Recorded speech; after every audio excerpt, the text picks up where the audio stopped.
राधे राधे। आशा करती हूँ कि आप सभी लोग खुश होंगे, स्वस्थ होंगे, मस्त होंगे। आज मैं आप लोगों को शनि प्रदोष व्रत कथा सुनाने जा रही हूँ। हाथ में पुष्प और चावल ले लें। शौनक ऋषि बोले कि हे सूत जी, आप अब शनि प्रदोष के विषय में समझाकर कहने की कृपा कीजिए। किस मास में शनि प्रदोष क्या फल प्रदान करता है और इसके पूर्व कितने इस व्रत को किया गया है, सभी कथा सविस्तार वर्णन करने की कृपा करें। तब सूत जी परम आनंदित हो बोले, हे मुनियों, आपकी शिव भक्ति प्रशंसनीय है। आप लोग मनोयोग पूर्वक शनि प्रदोष की कथा को श्रवण करें। स्कंद पुराण में उल्लेख है कि श्रावण तथा कार्तिक मास में जब त्रयोदशी होवे अथवा जया तिथि होवे अथवा जिसकी रजनी प्रदोष काल युक्त होवे, उस दिन व्रत का अधिक महात्म्य होता है। पूर्व काल में एक समय इंद्र और वृतासुर के मध्य घमासान युद्ध हुआ।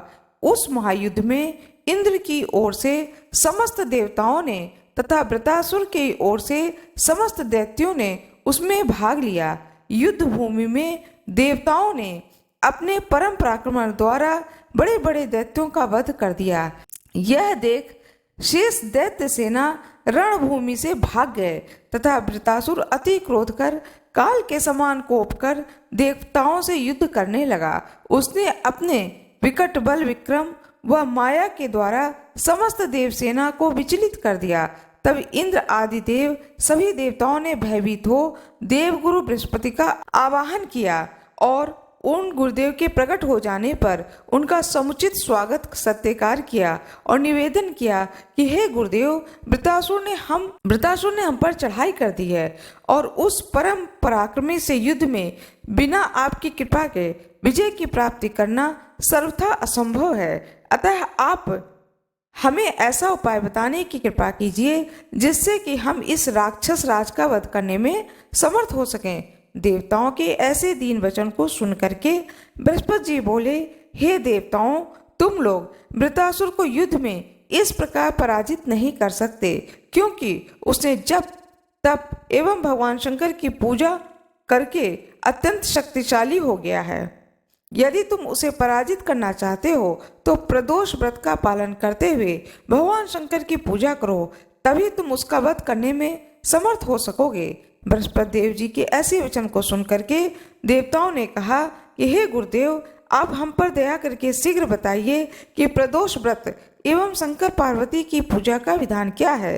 हे गुरुदेव, प्रदोष व्रत की पूजा के गुणतम रहस्यों को समझाने की कृपा कीजिए। समस्त देवताओं की ऐसी आर्तवाणी सुन करके बृहस्पति देव जी बोले, हे देवताओं, मैं तुम्हारे कल्याण हेतु परम प्रभावकारी प्रदोष व्रत पूजन का विधान प्रकट करता हूँ। तुम लोग मनोयोग पूर्वक सुनो। श्रावण भादो अथवा कार्तिक मास के शुक्ल पक्ष में जिस शनिवार को त्रयोदशी होवे, उस दिन प्रातः काल सैया त्याग करके शौच आदि नित्य कर्मों से निवृत्त होकर श्रद्धा पूर्वक शिव मंदिर में जाकर के शिवलिंग की पूजा करो। मध्याह्न काल में तिल और आंवले को जल में डाल करके जब उसका प्रभाव जल में आ जाए तब उस जल से स्नान कर देवादिदेव भगवान शंकर की पूजा करो। संपूर्ण दिवस निराहार रहो। संध्या काल में सूर्यास्त के समय शिव मंदिर में जाकर के 1 सहस्त्र तेल के दीपक जलाओ। 32 घी की दीप प्रज्वलित करो। धूप दीप रोली चंदन अक्षत बिलपत्र आदि से श्रद्धा भक्ति पूर्वक भगवान शंकर की पूजा करो और निम्नलिखित मंत्रों के जाप का उच्चारण करो। ओम नमः शिवाय, ओम भौमाय नमः, ओम रुद्राय नमः, ओम नीलकंठाय नमः, ओम सोमनाथाय नमः, ओम विवेदसे नमः, ओम कपर्दिने नमः, ओम वृषभध्वजाय नमः, ओम सुरेशाय नमः, ओम व्योमकेशाय नमः, ओम तपोभयाय नमः, ओम शिपिविष्ठाय नमः, ओम भार्गाय नमः, ओम व्यालप्रियाय नमः, ओम दिगंबराय नमः, ओम उमाकांताय नमः, ओम तपोभयाय नमः, ओम व्यालाय न्यायपते नमः, ओम व्यासाय नमः, ओम व्यालाय नमः, ओम त्रिपुरकांताय नमः, ओम सिंहाय नमः, ओम सादुलाय नमः, ओम पृथ्वीनां पते नमः, ओम ईशाय नमः, ओम व्याघ्राय नमः, ओम अमिताय नमः, ओम महीधराय नमः, ओम अमिताय नमः, ओम बुद्धिनाय नमः, ओम सिद्धाय नमः, ओम परमेष्ठिने नमः, ओम कपोताय नमः, ओम शिष्ठाय नमः, ओम परात्मने नमः, ओम विष्ठाय नमः, ओम वेद गीताय नमः, ओम गुप्ताय नमः, ओम दीर्घ रूपाय नमः, ओम वेद गुह्याय नमः, ओम दीर्घाय नमः, ओम दीर्घाय नमः, ओम भद्राय नमः, ओम जगत प्रतिष्ठाय नमः, ओम व्योम रूपाय नमः, ओम गर्भकृते नमः, ओम नील लोहिताय नमः, ओम प्रादित्याय नमः, ओम शुंभसे नमः, ओम अंधिकासुरमर्दिने नमः, ओम शुक्लाय नमः, ओम चंद्राय नमः, ओम भक्ति प्रियाय नमः, ओम अव्ययाय नमः, ओम महेशाय नमः, ओम त्रिनेत्राय नमः, ओम हराय नमः, ओम महादेवाय नमः, ओम वेदांगणाय नमः, ओम त्रिदेवाय नमः, ओम अर्थाय नमः, ओम अर्थ रूपाय नमः, ओम परमार्थाय नमः, ओम विश्व रूपाय नमः, ओम विश्वाय नमः, ओम लाल बंद रूपेभ्यो नमः, ओम शंकराय नमः, ओम कालाय नमः, ओम विश्वनाथाय नमः, ओम अरूपाय नमः, ओम विठपाय नमः, ओम सूक्ष्माय नमः, ओम असुष्माय नमः, ओम रुद्र भूमिश्राय नमः, ओम श्मशान वासिने नमः, ओम कृतिवाससे नमः, ओम शशांक शेखराय नमः, ओम दुर्गाय नमः, ओम दुर्गपाराय नमः, ओम दुर्गा वायसाय क्षणे नमः, ओम लिंग रूपाय नमः, ओम प्राणार्थाय नमः, ओम लिंगाय नमः, ओम लिंग पाते नमः, ओम प्रभा रूपाय नमः, ओम लिंगनापते नमः, ओम कर्णा कराय नमः, ओम मृत्युंजय नमः, ओम आत्म अनुभव स्वरूपिणे नमः, ओम अंबिकाय नमः, ओम असित कंठाय नमः, ओम भार्गाय नमः, ओम गौरीपते नमः, ओम भोलेनाथाय नमः, ओम मंगल हेतवे नमः, ओम सर्वशक्ते नमः। शिव जी के इन 100 नामों से जाप करते हुए 100 बार नमस्कार करो। हे देवताओं, मैंने तुम्हारे विजय की कामना से यह गुप्त रहस्य प्रकट किया है। तुम इस विधान से प्रदोष का व्रत कर एवं भगवान शिव जी का पूजन करो, तुमको विजय अवश्य ही प्राप्त होगी। गुरुदेव बृहस्पति जी के मुख से प्रदोष पूजा विधान सुन करके महाराज इंद्र बोले, हे गुरुदेव, अब आप कृपा करके यह भी बताने का कष्ट करें कि वृतासुर ने यह प्रदोष व्रत कब किया था और पूर्व जन्म में यह कौन था और इसे वरदान कैसे प्राप्त हुआ। बृहस्पति जी बोले, हे सुरेंद्र, मैं तुम्हारी इच्छा अनुसार वृतासुर की कथा को कहता हूँ, तुम ध्यान पूर्वक श्रवण करो। हे देवेंद्र, यह वृतासुर दैत्य पूर्व जन्म में चित्ररथ नामक परम तपस्वी राजा था। इसने बहुत काल तक गंधमर्दन पर्वत पर तप करके शिव जी के दर्शन को प्राप्त किया। एक समय वह कैलाश पर्वत पर गया, जहाँ गौरांग वर्ण शुभ वस्त्रा कमल नैनी अति सुंदर पार्वती जी एवं अपने समस्त गणों के सहित शिव जी विराजमान थे।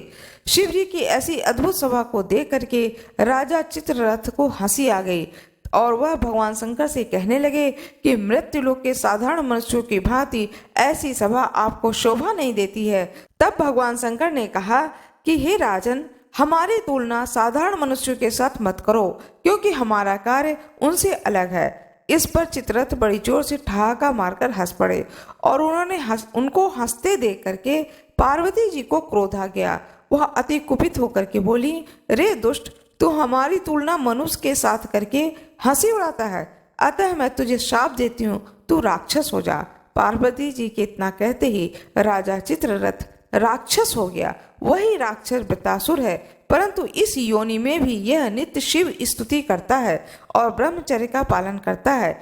इसी कारण से यह अजेय है। इसके जीतने का उपाय यही है जिसका वर्णन मैं पहले कर चुका हूँ। इंद्रदेव बोले, हे गुरुदेव, अब आप हमें प्रदोष व्रत की विधि बताने की कृपा करें। देवराज इंद्र से ऐसे वचन को सुन करके बृहस्पति जी देव बोले, हे देवेंद्र, श्रावण मास तथा कार्तिक मास में जिस शनिवार को त्रयोदशी हो, उस दिन से ही व्रत को प्रारंभ कर देना चाहिए। शिव जी का 5 मुख तथा 10 बाहु युक्त पार्वती सहित मूर्ति बनवा करके प्रतिष्ठित करो। ताम्र कलश में 5 पल्लव, 5 रत्न, 5 फल डाल करके चांदी के ढक्कन में ढक करके पुष्पांजलि अर्पित करो। आसन दो। इस प्रकार विनय करो कि हे भगवान शंकर, हे माता पार्वती, यह पत्र, पुष्प, अर्घ, धूप, दीप, नैवेद्य आदि जो मैंने आपको अर्पित किया है उसे स्वीकार कीजिए। तत्पश्चात आचमन कर मूर्ति को पंचामृत से स्नान कराएं और निवेदन करें कि हे महादेव, आपके स्नान हेतु गंगा, जमुना आदि पवित्र सरिताओं का जल समर्पित है। हे प्रभु, आप स्नान कीजिए। तद उपरांत वस्त्र, फल आदि अर्पित करें।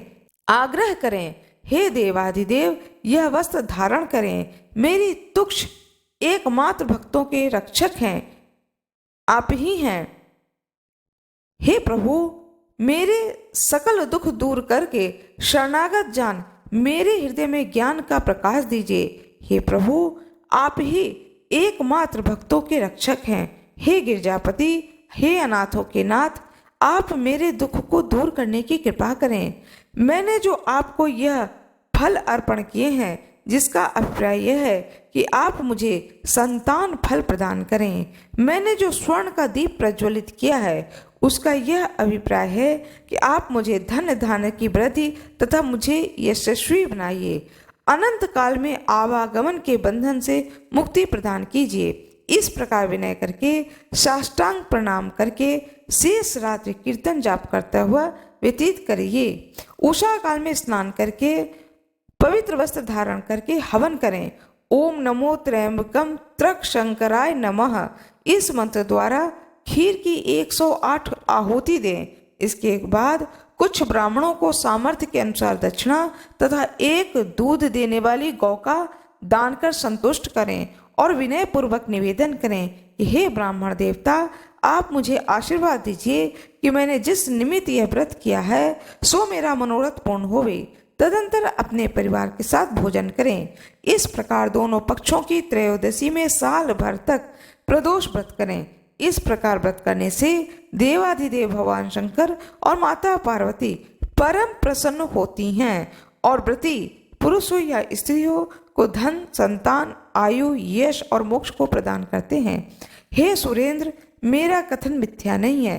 इस विधान द्वारा व्रत करके तुम व्रतासुर को मारने में समर्थ होगे। सूत जी बोले, हे ऋषियों, देवराज इंद्र ने गुरुदेव बृहस्पति के कथन अनुसार 1 वर्ष तक इस विधि से प्रदोष व्रत का पालन किया। अंत में भगवान शंकर की कृपा से वृतासुर को युद्ध में परास्त कर उसे मार गिराया। इस कली काल में जो प्राणी इस व्रत को करेगा उसके समस्त दुख, दारिद्र्य एवं पाप नष्ट हो जाएंगे। पार्वती पति भगवान शंकर सभी मनोरथ को पूर्ण कर देंगे। भगवान शंकर की जय हो, भगवान गणेश की जय हो। अब मैं आप लोगों को एक दूसरी कथा सुनाने जा रही हूँ, प्रदोष व्रत कथा। सूत जी के मुख से इतनी कथा श्रवण कर ऋषियों के मध्य में बैठे महर्षि गर्गाचार्य बोले, हे महामुने, आपने हमारे ऊपर परम कृपा करके प्रदोष व्रत का विधान बताया है। अब आप विशेष कृपा करके हम लोगों को पक्ष प्रदोष व्रत का विधान बताने की कृपा कीजिए। तब सूत जी बोले, हे ऋषियों, अब मैं आपकी इच्छा अनुसार पक्ष प्रदोष व्रत का विधान वर्णन करता हूँ। आप लोग ध्यान पूर्वक श्रवण कीजिए। एक ग्राम में एक अत्यंत निर्धन ब्राह्मणी रहती थी, जिसे नित्य प्रति भरपेट भोजन भी नहीं मिलता था। इससे दुखी होकर के वह वन में चली गई। चलते चलते वह शांडिल्य मुनि के आश्रम में जा पहुंची। उन्हें दंडवत करके अपने दुख भरी गाथा को सुना दिया, जिसे सुनकर के शांडिल्य ऋषि को दया आ गई। वे बोले, मैं तुमको दुखों से छुटकारा पाने का सरल उपाय बताता हूँ। तुम विधि पूर्वक प्रत्येक मास की त्रयोदशी को व्रत रहा करो। इससे भगवान शंकर तुम पर प्रसन्न होकर के सारे दुख और दारिद्र्य को दूर करके तुम्हें सुखी बना देंगे। यह सुनकर के ब्राह्मणी बोली, हे महामुने, आप दया करके मुझे प्रदोष व्रत का विधान बताने की कृपा करें। मैं इस व्रत को अवश्य ही करूंगी। शांडिल्य मुनि बोले, जिस दिन त्रयोदशी होवे उस दिन प्रभात वेला में सैया को त्याग दो। शौच आदि क्रियाओं से निवृत्त होकर के स्नान करके एक लोटे में स्वच्छ जल लेके पद्मासन लगा करके बैठ जाओ। ओम गंगा विष्टाय नमः, ओम भगवते वासुदेवाय नमः, ओम गोविंदाय नमः, इन तीनों से आचमन करो। फिर हाथ स्वच्छ कर पुनः हाथ में जल लो। ओम अपवित्रः पवित्रः वा सर्वस्थां गतो अपि वा यह स्मरेत पुंडिकाक्ष स वाह्य आंतरः शुचि। इस मंत्र से अपने देह पर जल का छींटा दो। पुनः हाथ में जल लेकर के संकल्प करें, हे महादेव मैं आपकी शरणागत हूँ। हे गौरीपते मेरे सकल दुख दारिद्र्य का नाश कीजिए। हे आशुतोष मुझे अभय दान दीजिए। मेरी पूजा प्रार्थना को स्वीकार कीजिए। कह करके जल को धरती पर छोड़ दें। तत्पश्चात शांत चित्त से भगवान भोले शंकर का पूजन आरंभ करो। शिव जी को स्नान, परिधान, धूप, दीप, नैवेद्य, बेलपत्र अर्पण कर आरती करो। इसके बाद ध्यान करो। कैलाश अधिपति जिनके मस्तक पर गंगा जी की पवित्र धारा प्रवाहित हो रही है, चंद्रमा से समान सुशोभित, त्रिनेत्र, बागंबरधारी, गले में सर्पों की माला पहने, हाथों में त्रिशूल तथा डमरू धारण किए हुए, जिनके बामांग में कमल के समान सुंदर मुख वाली, सूर्य प्रभा के समान तेजोमयी गौरांग वर्ण वाली भगवती पार्वती, जिनके चारों हाथों में शंख, चक्र, गदा और पद्म विराजमान है, ऋषि पत्नियों के सहित सुशोभित हो रही हैं, जिनके अनंतर मंत्रों के द्वारा ओम धर्माय नमः, ओम ज्ञानाय नमः, ओम वैराग्याय नमः, ओम ऐश्वर्याय नमः कह करके कात्यायनी, सरस्वती और लक्ष्मी जी का पूजन करें। इंद्र, वरुण, कुबेर आदि का स्मरण कर इस प्रकार प्रार्थना करें, हे देवाधिदेव आप ही सकल जगत के स्वामी हैं। आप ही दुखियों के दुख हरता हैं, विपत्तियों से रक्षा करने वाले और भक्तों का कल्याण करने वाले हैं। हे नाथ मैं आपकी शरण में हूँ। हे प्रभु मेरे दुख को दूर करो, मुझे भाग्यशाली बनाओ।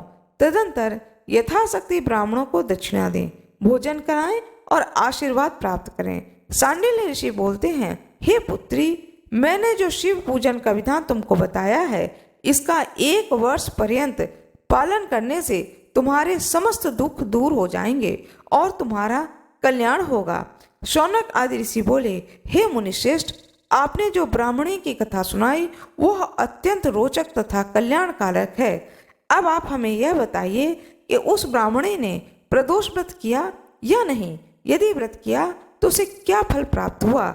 सूत जी बोले, हे ऋषियों अब तुमको वही कथा सुनाता हूँ, ध्यान पूर्वक श्रवण करो। देव योग से उस दिन त्रयोदशी थी, अतः ब्राह्मणी ने ऋषि के कथन अनुसार व्रत करना आरंभ कर दिया। कुछ समय व्यतीत होने पर ब्राह्मणी का छोटा बेटा तालाब में स्नान करने गया, तब वो भगवान शंकर की कृपा से उसे रास्ते में सोने से भरा हुआ कलश प्राप्त हुआ। वह मन में आनंदित हुआ और ब्राह्मणी के समीप आकर बोला, हे माता भगवान शंकर की दया से मुझे यह सोने से भरा हुआ कलश प्रदान हुआ है। ब्राह्मणी बोली, दोनों भाई इसका आधा आधा भाग ले लो। यह सुनकर के बड़ा भाई धर्मगुप्त बोला, हे माता मेरा इस पर कोई अधिकार नहीं है, यह तो छोटे भाई का ही भाग है, अतः मैं इसे नहीं लूंगा। यदि भगवान शंकर की कृपा होगी तो वह मुझे भी धन प्रदान करेंगे। बड़े भाई ने धन नहीं लिया। कुछ काल व्यतीत होने पर एक दिन दोनों भाई विचरण करते हुए एक वन के मध्य में पहुंचे। वहां उन्होंने अनेक रूपवती गंधर्व कन्याएं किलोल करती हुई दिखाई पड़ी। यह देख करके सुचिव्रत नामक छोटा भाई बोला, मैं स्त्रियों में नहीं जाऊंगा। वह वहीं रुक गया। बड़ा भाई राजपुत्र कन्याओं के समूह में जा पहुंचा। उसके सुंदर स्वरूप को देख करके उनमें से एक गंधर्व कन्या उस पर मोहित हो टकटकी लगा करके उसे निहारने लगी। अन्य गंधर्व कन्याएं राजपुत्र को देख करके उससे कुछ दूर चली गईं। राजपुत्र तथा गंधर्व कन्या वहां रह गईं। तब वह समीप आ गए। गंधर्व कन्या ने उससे प्रश्न किया, आप कौन हैं? इस वन में आपके कैसे आना हुआ? तब राजपुत्र बोले, मैं विदर्भ देश का राजकुमार धर्मगुप्त हूँ। मेरे पिता का स्वर्गवास हो गया है, शत्रुओं ने हमारे राज्य छीन लिया है, अतः मैं विवश होकर के अपनी रक्षा हेतु इस वन में आया हूँ। अब आप भी अपना परिचय देने की कृपा करें। तब वह गंधर्व कन्या बोलती है, मैं विद्रवक नामक गंधर्व की पुत्री हूँ और मेरा नाम अंशुमति है। मैंने अपनी सूक्ष्म बुद्धि द्वारा आपके मन की भावना जान ली है। आप मुझ पर अनुरक्त हैं। मेरा मन भी आपको देखकर चंचल हो रहा है। कदाचित ईश्वर ने हम दोनों का निर्माण एक दूसरे के लिए किया है। इतना कह करके गंधर्व पुत्री ने राजपुत्र के गले में अपने मणिमाला पहना दी। तब राजपुत्र बोले, हे सुमुखी, मैंने तुम्हारा यह प्रेम उपहार स्वीकार कर लिया, किंतु मैं अत्यंत निर्धन हूँ, मेरा तुम्हारा विवाह कैसे हो सकता है। तब अंशुमति बोली, हे राजपुत्र, आप चिंता न करें, मेरे माता पिता आपको देखकर बड़े ही प्रसन्न होंगे और विवाह की स्वीकृति दे देंगे।